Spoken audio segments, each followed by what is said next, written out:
Hi, this is Kat with Beadaholique, and in this video I'm going to show you how to use the glue-in memory wire ends.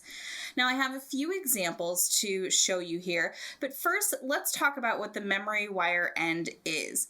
So basically it is this little bead here, and it has a little hole at the very bottom, and you're going to be able to slide that onto the end of the wire for a nice sleek finish.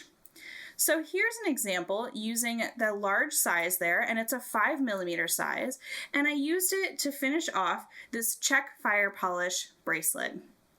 Now it's really a nice sleek look. The other alternative to finishing this off is to create a little loop on the end, and that's really if you want to add a nice little charm or something, or if you don't happen to have the glue-in ends here. So this is the silver version in that 5mm, and I want to show you the gold version as well, because in this version, I used it really like an extra little bead. So you can see in my pattern, I have those little gold beads. So when you look at it on the end there, it really just continues that pattern. So it's a really nice way to finish a design with a sleek, beautiful professional look. So you can see that version there as well. Now, it does come in a smaller size, so we do also have it in a 3mm, and you can see that I use that in these little rings here. So you can see on the silver there, it's right on the end. And in this gold here, I didn't overlap the ring, so I just used it on the end there to finish that off. So those little gold beads, so it's really nice. You don't have to worry about any of those big old loops kind of getting in the way. So it's a great alternative. Now, if you're not sure of the size that you're going to want to use based on your design, we do have these assortment packs, and these are really nice. So they come in gold and silver, and they are from the Beadsmith, and we are really excited to have them here for you. So if you look really closely, and you know what, let me show you on the gold one. I hope it'll show it better on camera here for you. So one of them has a nice little corrugated sort of style to it. One has that little sparkle, and then we have two of the smaller sizes. So if you look on the back here, you'll be able to see the different sizes that you get. So you get 18 of each, the 3mm, and then we have 3 different styles of the 4mm. So you'll be able to see that as well. All right, so these I'm going to set aside. I'm not going to use those ones here today. I'm going to show you using these big 5mm beads here, and I have some 6mm fire polish. Now you're probably wondering which glue to use and which one is best. We have the GS Hypo cement. Now this is really great because it has that nice little pinpoint precision for it, so you can actually kind of get the glue down into the bead cap. But I'm going to show you a little method using the E6000. I think, in my opinion, the E6000 is going to be a little bit of a stronger bond, and I'm going to show you how to really achieve that because we don't want your jewelry falling apart at all. All right, so the other thing that we're going to need is we're going to need a pair of our memory wire cutters here, and you have to use the memory wire cutters. Please do not try to use your flush cutters. You will ruin them. All right, so I have some pre-cut memory wire that I'm just going to start with here. So the first thing that I want to say is know what your design is going to be, at least that first bead, because what I want to do is I want to take one bead and sort of slide it onto my memory wire, just down about like an inch or so, and I can just kind of hold that there. Actually, it doesn't matter if it falls to the bottom, we'll get it later.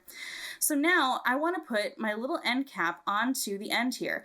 Now, if you'll watch, I'm going to slide it on without any glue, so you can see how deep it is. It's about almost the entire length of that bead.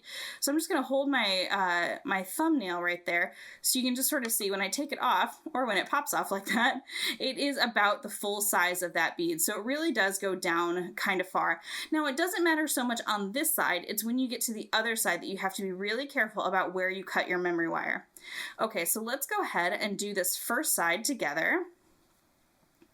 So go ahead and unscrew your E6000. Now the E6000 has a little well, if you kind of look down into it, you know, it's a little tube of glue. So what I'm going to do is I am actually going to take the end of my wire and just sort of place it in there and just get a little bit of glue kind of all along the end there, just like so. So you see how I have some nice glue on the end? And now what I'm going to do is, again, just take that memory wire end and just kind of twist it. And you'll see that I have a little bit extra there. And actually, I'm going to take a little toothpick I have nearby here and just kind of smooth that glue down onto that memory wire there. And just sort of glob it down there. And now I'm going to bring that other little bead up, and we're going to create a sort of double glued secure end. So go ahead and bring that up, and I'm just going to kind of twist it and smush them together. And now here's where you just want to like kind of hold it with your finger, make sure that it's not going to go anywhere. And here's the tough part about using these guys. So I'm going to set this down, and I am not going to touch it for 24 hours. So let that sit just as it is. Let it get a really nice strong bond, because again, we don't want to be losing any jewelry here. So I'm going to let that sit for 24 hours.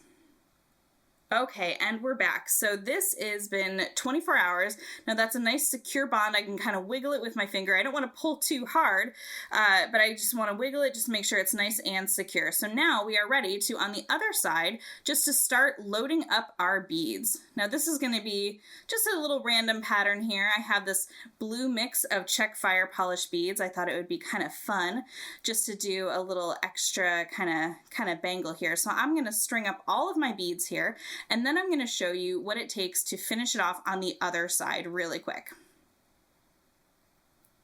Okay, so now I have my piece that is all finished. I've strung up all of my beads in whatever pattern you are working with here. I still have that nice secure end on the other side. And now we're going to come to this side here. So what I want to do is I actually strung on that last bead. So now I'm going to come in with my memory wire cutters. And again, if you need to kind of eyeball it, you can just see that it's going to be about 1/4 of an inch, a little bit more than that. So just kind of keeping an eye on that. So I know exactly where to cut. And just go ahead and cut that memory wire off. And I can go ahead and set that aside.